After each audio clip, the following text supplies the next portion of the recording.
বিসমিল্লাহির রহমানির রহিম। আলহামদুলিল্লাহ ওয়াসসালাতু ওয়াসসালামু আলা রাসূলিল্লাহি আম্মা বা'দ। প্রশংসা মাত্র সেই আল্লাহ সুবহানাহু ওয়া তাআলার জন্য, যিনি আমাদেরকে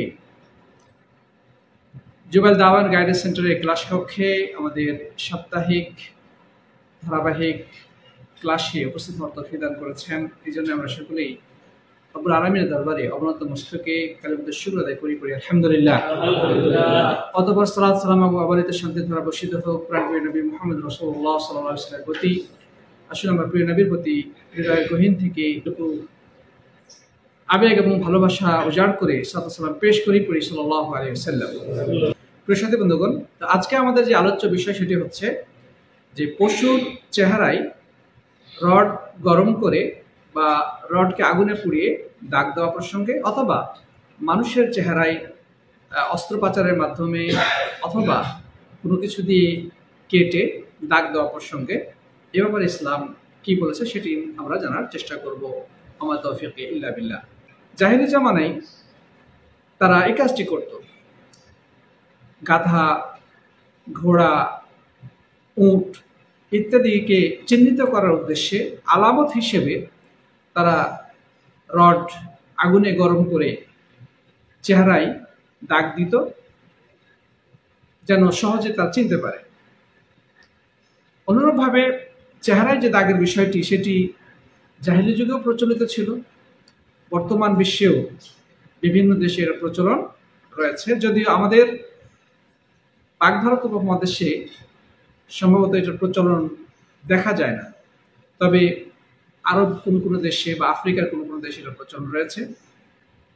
তাদের এটার উদ্দেশ্য হলো চেহারা দেখে যেন বংশ পরিচয় পাওয়া যায়, যেন কোথাও মারামারি লাগলে বা বিপদে পড়লে যেন ওই দাগ দেখে চিনে নিতে পারে যে সে অমুক বংশের মানুষ।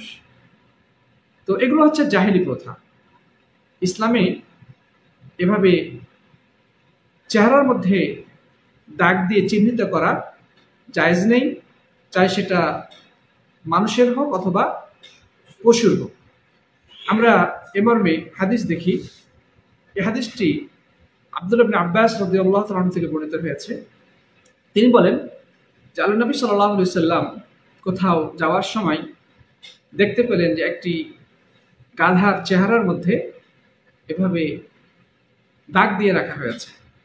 তখন তিনি বললেন, লা'নাল্লাহুল্লাযী ওয়াসামা, আল্লাহ তাআলা লানত বর্ষণ করুন ওই ব্যক্তির উপরে যে এই গাধার চেহারার মধ্যে এই দাগ দিয়েছে।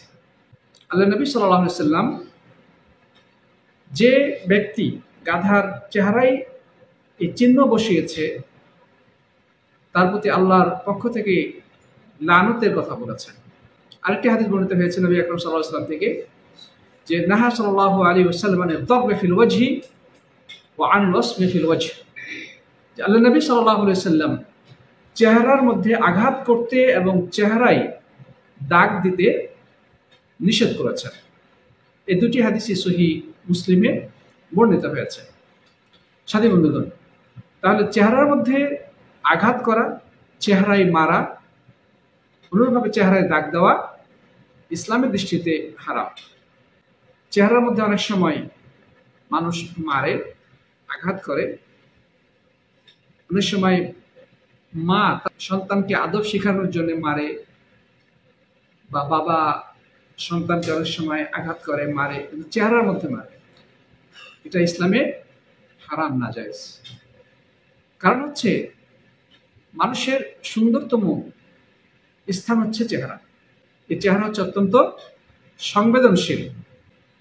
একটা মানুষের সাথে যখন দেখা হয় তখন সবার আগে তার চেহারাটাই দেখতে পাই। এখানে যদি কোনো ধরনের আঘাত লাগে বা এখানে কোনো ধরনের যদি চিহ্ন থাকে তাহলে সবার আগে ওটাই চোখে পড়বে। এটা গোপন করা যায় না। শরীরে অন্য জায়গায় আঘাত থাকলে, অন্য কোথাও দাগ থাকলে সেটা হয়তো গোপন করা সম্ভব, কিন্তু মানুষের চেহারা এটা গোপন করার বিষয় না। এটা সরাসরি তার সামনে গেলে আগে ওই জিনিসটাই চোখে পড়বে। এই জন্য প্রিয় সাথী বন্ধুগণ, চেহারার মধ্যে দাগ দেওয়া অথবা চেহারার মধ্যে আঘাত করা এটা ইসলামী শরীয়তে হারাম। পশুর ক্ষেত্রেও চেহারার মধ্যে দাগ দেওয়া নিষিদ্ধ, তবে প্রয়োজন বোধে শরীরের অন্য জায়গায় দাগ দেওয়া যেতে পারে, যদি ওই পশুটার বেশি কষ্ট না দেওয়া হয়। পশুটাকে যদি বেশি কষ্ট না দিয়ে দাগ দেয়, শরীয়তে এটা জায়েজ রয়েছে, তবে চেহারা থেকে অবশ্যই দূরে থাকতে হবে। প্রিয় বন্ধুগণ, তাহলে আমরা এই হাদিস থেকে কয়েকটা জিনিস শিখতে পেলাম। প্রথম কথা হচ্ছে যে কোনো ব্যক্তি যদি কোনো পশুর চেহারার মধ্যে দাগ দেয়, তাহলে তাকে লানত দেওয়া জায়েজ। যেহেতু আল্লাহ নবী সাল্লাল্লাহু আলাইহি ওয়াসাল্লাম ওই গাধার চেহারায় দাগ দেখে বললেন, লানাল্লাহু মান ওয়াসামাহ, যেই ব্যক্তি এই পশুর চেহারার মধ্যে দাগ দিয়েছে তার প্রতি আল্লাহর লানত বর্ষিত। 2 নম্বর বিষয় যদি জানতে পারলাম যে চেহারায় দাগ দেওয়া কাবিরা গুনার অন্তর্ভুক্ত, চাই মানুষের হোক অথবা পশুর হোক। কারণ আমরা ইতিপূর্বে জেনেছি যে গুনাহের ব্যাপারে লানতের কথা বলা হয়েছে সেটি কাবিরা গুনার অন্তর্ভুক্ত। অতএব এই কাজটা নিশ্চিতভাবেই কাবিরা তথা বড় গুনাহের অন্তর্ভুক্ত। এখান থেকে আমরা আরেকটি জিনিস শিক্ষা পাই, সেটি হচ্ছে পশু পাখির প্রতি নিশ্চয়তাসুলভ কোনো আচরণ করা যাবে না। তাদেরকে বিনা প্রয়োজনে কষ্ট দেওয়া জায়েজ নেই। আমরা ইতিপূর্বে এই বিষয়ে আলোচনা করেছি, কারণ নবী আকরাম সাল্লাল্লাহু আলাইহি ওয়াসাল্লাম বলেছেন, ইরহামু মান ফিল আরদি ইয়ারহামকুম মান ফিস সামা, তোমরা জমিনের অধিবাসীদের প্রতি দয়া করো, তাহলে আসমানের অধিবাসী আল্লাহ সুবহানাহু ওয়া তাআলা তোমাদের প্রতি দয়া করবে।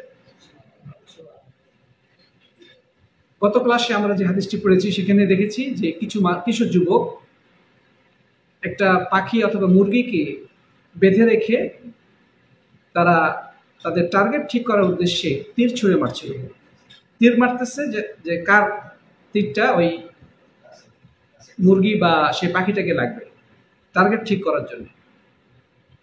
আব্দুল্লাহ ইবনে উমর রাদিয়াল্লাহু তাআলা এই দৃশ্য দেখে কি বলেছেন, মান ফাআলা হাদা লা'নাহুল্লাহ, কে এমনটি করলো, আল্লাহ তার প্রতি লানত বর্ষণ করল। তাহলে পশু পাখিকে বন্দুক বা তীরের তাক ঠিক করার জন্য বেঁধে দূর থেকে আঘাত করা, এটা পশুকে কষ্ট দেওয়া শামিল না, বরং তাকে নির্মমভাবে হত্যা করার শামিল। এটি পশুর প্রতি নিষ্ঠুরতা এবং জঘন্য ধরনের অন্যায়, এটিও লানতযোগ্য অপরাধ। তো যাই হোক, মানুষের বা পশুর সবচেয়ে সংবেদনশীল এবং সুন্দর স্থান হচ্ছে তার চেহারা। অতএব চেহারাকে কোনোভাবে বিকৃত করা যাবে না, চেহারার মধ্যে আঘাত করা যাবে না। এমনকি যুদ্ধক্ষেত্রেও যখন কাফের ও মুসলিমদের মাঝে যুদ্ধ সংঘটিত হবে, জিহাদের ময়দানেও শত্রুর চেহারায় আঘাত করা যায় না, তার পিঠে আঘাত করা বা তার গর্দানে আঘাত করা, কিন্তু চেহারার মধ্যে আঘাত করা জায়েজ নেই। ইসলামের এই যে সৌন্দর্য, ইসলামের যে দয়াসুলভ আচরণ, এটা জীবনের প্রত্যেকটি ক্ষেত্রে নবী আকরাম সাল্লাল্লাহু আলাইহি ওয়াসাল্লাম বলেছেন, ইযা কাতালতুম ফাআহসিনুল কিতলা, তোমরা যখন কোনো ব্যক্তিকে হত্যা করবে, অবশ্যই শরীয়তসম্মত কারণে যখন হত্যা করবে তখন সুন্দর পন্থায় হত্যা করবে, তার সাথে পাশবিক আচরণ করবে না, অমানবিক আচরণ করবে না। এই জন্যে শত্রুরও চেহারায় আঘাত করা যাবে না। শত্রুকে হত্যা করার সময় তার চোখ উপড়ে ফেলা, জিহ্বা কেটে ফেলা, কান কেটে ফেলা, নাক কেটে ফেলা, এগুলো হারাম। এটাকে মুসলা বলা হয়। ইসলামী শরীয়তের দৃষ্টিতে এটা নিষিদ্ধ। নবী আকরাম সাল্লাল্লাহু আলাইহি ওয়াসাল্লাম আরো বলেছেন, যখন তোমরা পশু জবাই করবে তখন তোমরা সুন্দরভাবে জবাই করবে। ওয়ালিউহিদ আহাদুকুম শিফরাতাহ, পশুটা জবাই করার পূর্বে অস্ত্রটাকে ভালো করে ধার দিয়ে নেবে। ভোতা অস্ত্র দিয়ে জবাই করতে যাবে না, যেন সহজে জবাই করা সম্ভব হয়।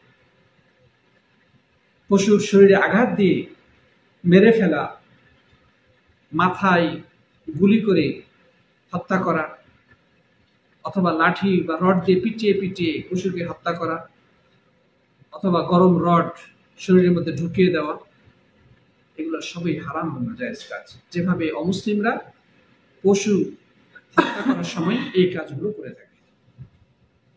ইসলাম হচ্ছে অত্যন্ত মানবিক জীবন আদর্শের নাম।